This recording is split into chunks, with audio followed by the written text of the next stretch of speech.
لیلا کا تعلق سعودیہ اور مجنو کا یمن سے تھا۔ یہ حضرت حسن رضی اللہ تعالیٰ عنہ کے دور میں سے تھے۔ انہیں مجنو کا لقب بھی حضرت حسن رضی اللہ تعالیٰ عنہ نے دیا تھا۔ لیلا مجنو بنیادی طور پر ایک عربی الاصل داستان ہے۔ اس میں بیان کردہ کردار تاریخی طور پر ثابت مانے جاتے ہیں کہ لیلا مجنو دو حقیقی شخصیات تھیں۔ مجنو کا اصل نام یا جس نام کو اصل تصور کیا جاتا ہے وہ قیس ابن الملوح ابن مزاحم ہے، اور وہ ایک مالدار نجدی قبیلے بنو عامر کے سردار کا بیٹا تھا۔ اور لیلا کا نام لیلا بنت مہدی ابن سعد بیان کیا جاتا ہے۔ نظام گنجوی کے قصے لیلا مجنو کے مطابق لیلا اور مجنو بچپن میں ایک ہی مدرسے میں پڑھنے جاتے تھے، تب ہی ان میں باہمی تعلق پیدا ہوا۔ بچپن میں قیس اور لیلا دونوں اپنے قبیلے کی بکریاں بھی چراتے تھے۔ وہ ساتھ بیٹھتے آپس میں باتیں کرتے۔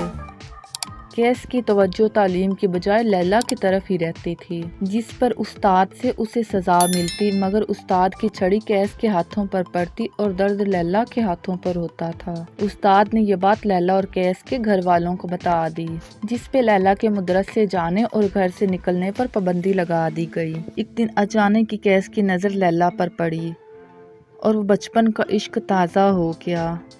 قیس نے لیلا کا ہاتھ مانگا، مگر لیلا کے باپ نے انکار کر دیا۔ لیلا کے بھائی تبریز نے قیس کو مارنے کی بھی کوشش کی، مگر قیس نے اسی کو قتل کر دیا، جس پر قیس کو سرعام محبت کا اظہار کرنے اور لیلا کے بھائی کو مارنے پر سنگسار کرنے کی سزا سنائی گئی۔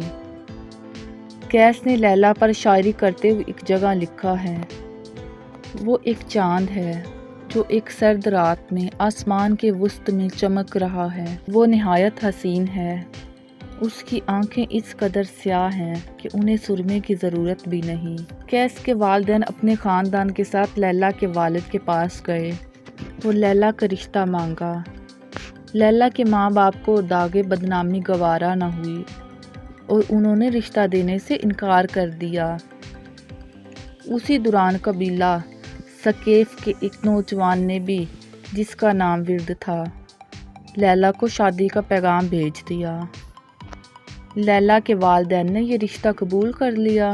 قیس اس قدر مضطرب ہوا کہ وہ بیمار ہو گیا۔ اس کے والدین نے چاہا کہ وہ اپنے قبیلے کی کسی اور خوبصورت لڑکی سے شادی کر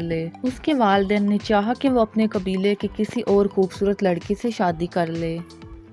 مگر اب قیس لیلا کی محبت میں اتنی دور نکل گیا تھا کہ وہ واپسی کا راستہ نہ پا سکا۔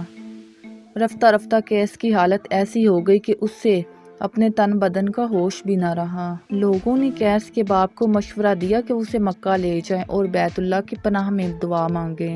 قیس کا باپ اسے لے کر مکہ گیا اور حرم شریف میں اس سے کہا کہ غلاف کعبہ سے لپٹ کر لیلا اور اس کی محبت سے نجات کی دعا مانگے۔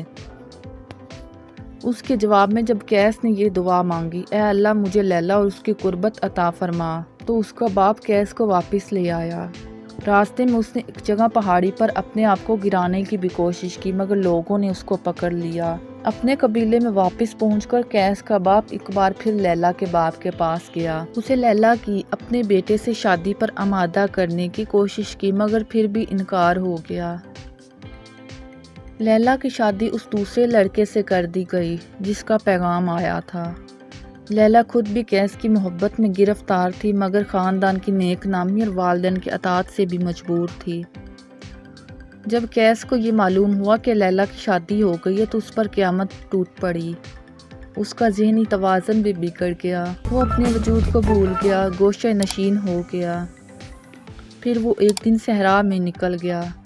وہ لیلا کو آوازیں دیتا، پہاڑوں اور درختوں اور جنگلی جانوروں سے پوچھتا: لیلا کہاں ہے؟ اسی حال میں ایک دن اس کی نظر ایک ہرنی پر پڑی۔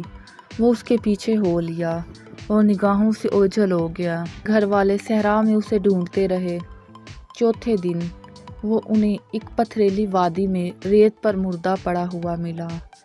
روایات کے مطابق لیلا بھی شاعرہ تھی، اور یہی چیز ہے جس نے اس محبت کے بھرے قصے کو ایک المیہ بنا دیا، جس کے لیے دل اور آنکھیں روتے ہیں۔ یہ ممکن تو تھا کہ یہ محبت شادی پر متنج ہوتی اور خوشیوں بھری زندگی انہیں حاصل ہوتی، مگر تقدیر کے آگے تدبیر کا کہاں بس چلتا ہے۔